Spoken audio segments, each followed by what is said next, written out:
પણ અજમલજી મહારાજની એવી કઈ કરણી હશે કે જેના ઘરે દ્વારકાધીશને પોતાને ત્યાં જવું પડ્યું. આપણે બધાને આપણી તમન્ના હોય છે કે આપણા ઘરે કૃષ્ણ જેવો કનૈયા જેવો દીકરો જન્મે, પણ સાહેબ એવું ભજન નથી કરતા. આપણે બધાના ઘરે માતાઓની ઈચ્છા હોય કે મારો દીકરો સંસ્કારી બને, પણ આમાંથી કઈ માએ દીકરાને રોજ સવારમાં એવું કીધું કે બેટા સવારમાં જાગને એટલે પહેલા સ્નાન કરી આપણે જેની કુળદેવીને માનતા હોય કુળદેવીના મઢડે જઈને પહેલા પગે લાગ, આપણા ઘરના વડીલોને પગે લાગ, કંકુનું તિલક કર, વડીલોને પગે લાગી અને તું સ્કૂલે જા ને તો તારા સ્કૂલના પગથિયાને પહેલા વંદન કરજે, કારણ કે સરસ્વતીનું તારું મંદિર છે. તને જે શિક્ષક ભણાવે છે સાહેબ એક ગુરુ છે. સ્કૂલમાં જઈને તારા શિક્ષકને તું વંદન કરજે અને તું જ્યારે દફતર ખોલના તારે એને વંદન કરી અને પછી તારું દફતર ખોલજે. અને રોજ સવારમાં આમાંથી કઈ માં એવું કહે છે કે તારા જાગીને પૂજા પાઠ કરે એટલે હનુમાન ચાલીસાના તું પાઠ કરજે.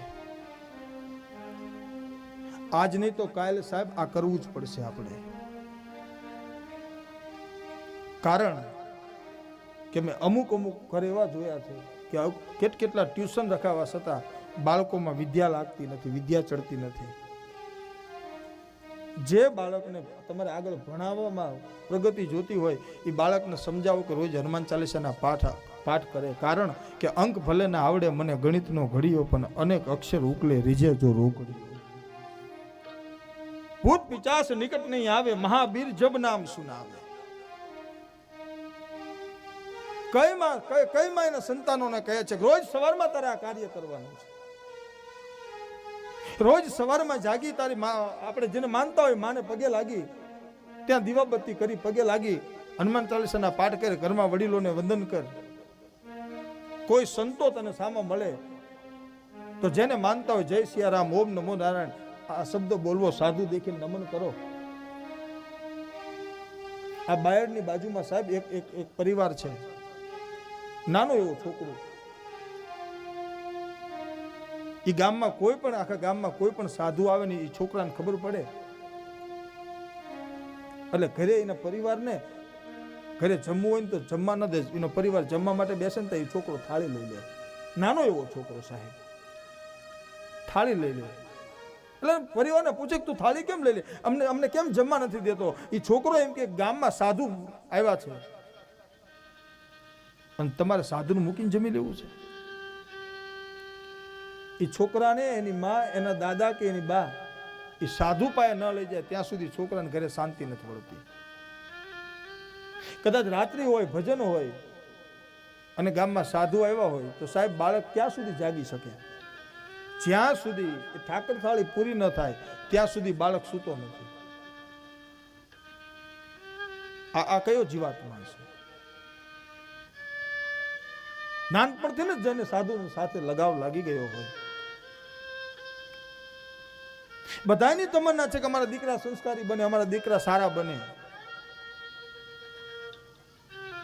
પણ એના માટે પૂર્ણ જવાબદારી માં એની જનેતાની હોય છે.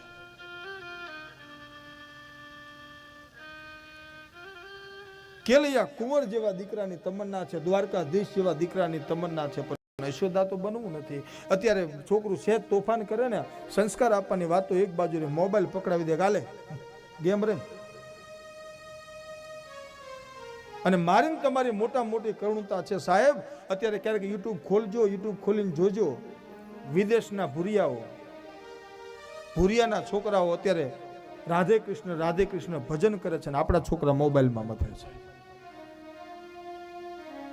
વિદેશની ભૂરીઓ સાડી આપણો પોશાક પહેરે, આપણા વસ્ત્રો પહેરે, માથે તિલક લગાવે, વૈષ્ણવી તિલક, હાથમાં કરતા લઈને રાધે કૃષ્ણ કરતા હોય. અને આપણી બહેનોને તમે જોજો, અમુકના તો મેં એવા જોયા છે કે દીકરીનું હક પણ કરવું છે, પણ એ કે અમારી દીકરી સાડી નહીં પહેરે. ઓલી વિદેશની ભૂરીયું સાડી પહેરે છે, આપણી દીકરીને સાડી પહેરવામાં શરમ આવે છે. આ મારી તમારી કરુણતા છે સાહેબ. એવી કઈ અજમલજી મહારાજની